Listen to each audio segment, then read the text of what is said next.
पर लोग तो आजकल पूजा पाठ को तो ढोंग ही बोलते हैं। अब ऐसा लोगों की अपनी अपनी आस्था है।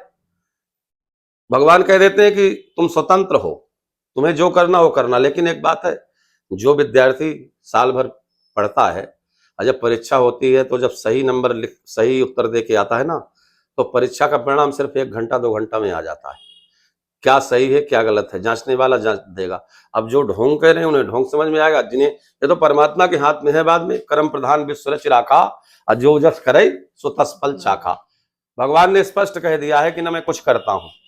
बाद में पूरी महाभारत के बाद जब युद्ध वो हो गया तो भगवान से पूछा गया कि आपने धर्मराज का साथ दिया, इनका साथ। बोले ना मैं धर्मराज का साथ दिया ना मैंने दुर्योधन का, मैं तो सिर्फ या तो धर्मा तत्व जया, जहां धर्म होता है वास्तविक मैं उसका साथ देता हूं, और वही किया।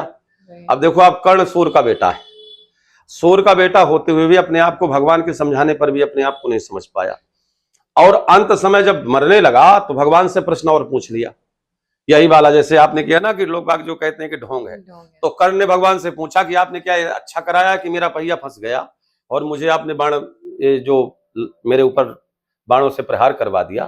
तो भगवान को हंसी आ गई, कहा कि अच्छा हुआ कर्ण तुम अपने आप को पहचान नहीं पाए, सूर्य पुत्र हो तुम, और सूर्य प्रकाश का प्रतीक होता है, और प्रकाश का प्रतीक होते हुए प्रकाश के बेटा होते हुए तुम अंधकार का साथ देकर तुम स्वयं अंधे बन गए। तुम्हें कम से कम मरते समय तो धर्म की बात याद आ गई कि तुम्हें धर्म क्या होता है। तुम्हारा उस दिन धर्म तुम्हें याद नहीं आया जिस दिन तुमने 7 व्यक्तियों ने मिलकर हिमन्नु को मारा था। उस दिन तुम्हारा यही धर्म था। जिस दिन द्रौपदी का चीरहरण हो रहा था उस दिन तुम्हें धर्म याद नहीं आया। अब आज मरते समय अब तुम्हें धर्म की बात याद आई है। तो ये क्या है कि ये जो राक्षसी प्रवृत्तियां होती हैं ये भगवान से ही सब कुछ प्राप्त कर लेती हैं, बाद में भगवान को ही परेशान करती हैं, दोषी भी उन्हें मानती हैं, है ना। तो क्या है, भगवान बड़े दयालु हैं, लीलाधारी हैं। वो कहते हैं बच्चों के खिलौने की तरह, जैसे मकड़ी अपने जाला को समेट लेती है ना, ऐसे ही सारा ब्रह्मांड परमात्मा में समाहित है। और जब वो अपनी लीला करते हैं तो उसे फैला देते हैं, और जब लय करना होता है तो समेट लेते हैं, और बाद में फिर वही लीला शुरू कर देते हैं। परमात्मा की कृपा। आत्मा कभी मरती नहीं है, आत्मा इसलिए अजर अमर है। 100 पिंडे वही ब्रह्मांडे। इसलिए हमें रामचरितमानस के अंदर एक बहुत अच्छी चौपाई आई है कि राम नाम कल अभिमत दाता हित परलोक लोक पितु माता। वही इस लोक का भी माता पिता है, वही उस लोक का भी। वो निभाएगा सुमिरत सुलभ सुखद सब काहू लोक लाभ पर लोक निभाओ। हमारे माता पिता जो होते हैं जन्म देने वाले, वो तो हमें शरीर का पालन पोषण कर देते हैं, पढ़ा लिखा देते हैं, ठीक है ना।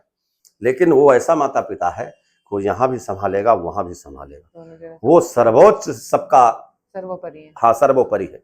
वो सूर्य चंद्रमा को भी बनाने में सबकर परम प्रकाशक जोई राम अनादि अवध पथ सोई। तुलसीदास से किसी ने पूछा कि शाश्वत जिसको शांति मिले, शाश्वत शांति के लिए कौन सा उपाय करना चाहिए, तो तुलसीदास जी ने एक ही बात कही, सब पुराण सद ग्रंथ कहाहीं रघुपति भगति बिना सुख नाही।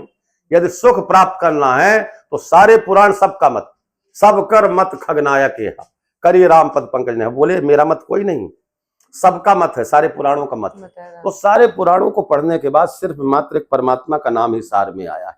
अब भगवान हनुमान जी को देख लो आप, सुमेर पवन सुत पावन नामो अपने बस कर राखे राम। अपने जो मंदिर में मूर्ति की स्थापनाएं होती, ठीक है, और हनुमान जी क्या है, मंगल मूर्ति। मंगल मूर्ति मारुति नंदन सकल मंगल मूल निकंदन।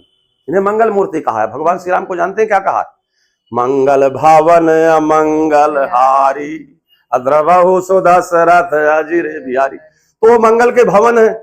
अब बताओ मूर्ति में भवन आ जाए, कितनी बड़ी बात है।